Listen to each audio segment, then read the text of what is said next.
and welcome back to the Crochet Crowd, and this is a pattern by Deborah Atkinson, and she's known as the Snowcatcher, and she's from Denver, Colorado.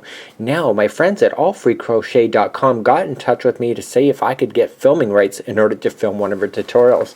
And so we've already been working on her tutorial stuff already, so now we're just going to concentrate on making snowflakes. Now, what you see online for her, this is actually, I just put this on a piece of paper and I made the writing a little bit bigger, me and my old age of 37 years old. I made it bigger so I could see it better. And what I did is, what she did here is basically, this is like frozen in time. So she's done this special pin technique of pinning it down and gluing on both sides, and then she's added glitter, which you really can't see in this picture. So what we're going to do here is that video shows you how to harden it, but now let's actually concentrate on making some of her snowflakes. So in behind, look at that, we have our snowflake, and I've not yet hardened it at this time, but I have pinned this in an area up here in order to show you what it will look like. Now, just because Deborah puts it like this doesn't mean you have to. It's like a guideline, right? So if you think that this would be displayed in a better way, it's your creativity, go for it.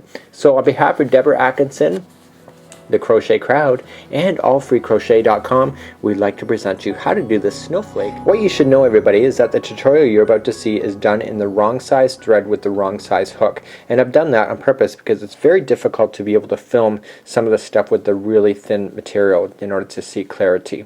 So what I'm going to do is I'm going to be increasing my yarn size, but if I was actually to do this on my own, I would use like this Koigu yarn, K-O-I-G-U, and it's a specialty high-end yarn as seen in Vogue Knitting, and it's really fantastic stuff. You could also go with white, but I like to be a little bit artistic, choose something that's kind of uncommon, sprinkle it with glitter, and then off to you go.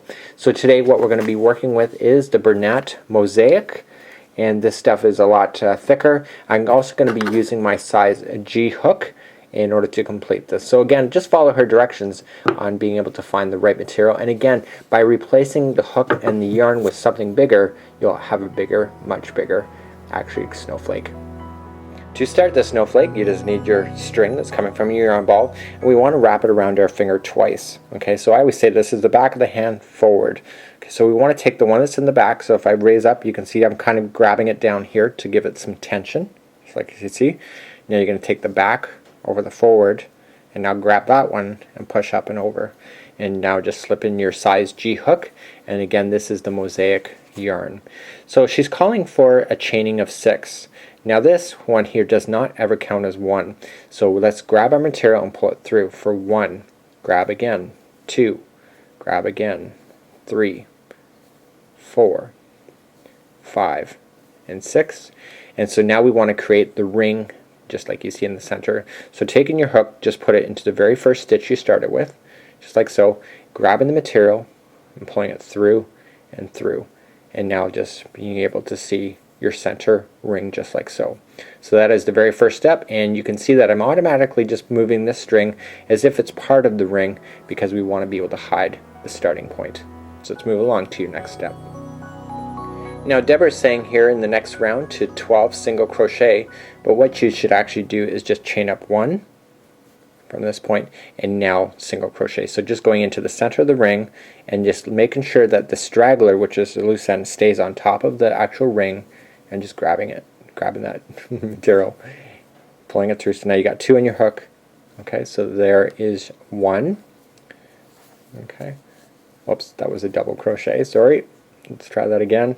So just keep going in so you actually get 12 all the way around. So just single crochet 12.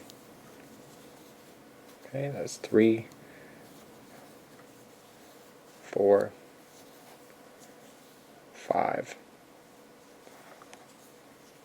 6, 7. See, you can see I'm trapping that into position. 7. So this is 8, 9, 10, 11, and one more, and you might have to move everything because you are going in around the center, everything's movable, and this is 12. And at the very last one here, just slip into your hook to the very first one that you started with and pull that material. This is called a slip stitch. Pull it through and through, and there's your next piece. So now that you've been able to successfully put that into position there, you can actually cut this string, so in the next take you will not see that string because I'm just going to cut it right where it comes out. Okay, so what Deborah's asking for now is she's asking to chain 1, okay, and we want to single crochet into the very first one, so in the first one there, single crochet, and now we're going to be chaining 8, and what we're doing is we're creating the actual interior of this flower kind of shape. So let's create 8, so 1, 2, 3, 4, 5, 6, 7, and 8, and now she wants us to skip the stitch on there. So this is where it's coming out of, just like there. We want to skip that one and go into the second one over. Okay, so we want an actual total of 6 of these little petal shapes. So we're just going to single crochet that into position, just like so. So let's do it again. So 1, 2, 3, 4, 5, 6, 7, and 8. Okay, and now we're going to skip one on the base there and go single crochet into the next one. Okay, so continue to do that all the way around. So 1, 2, 3, 4, 5, 6, 7, and 8. Skip and go to the next. So continue to do that all the way around. We'll meet back up and you should have, if you've done it correctly, you should end up with 6 of these petal shapes. So continuing all the way around, we're just about to do our last one, and we want to slip it right into the very, see how these kind of come into the same stitch? Well, we want to do that at the very beginning one as well. So just coming down underneath, okay, and just coming through and single crochet into position. And now what we want to do is bind off. And the reason why we're binding off is, see how we're ending in between the actual stitches?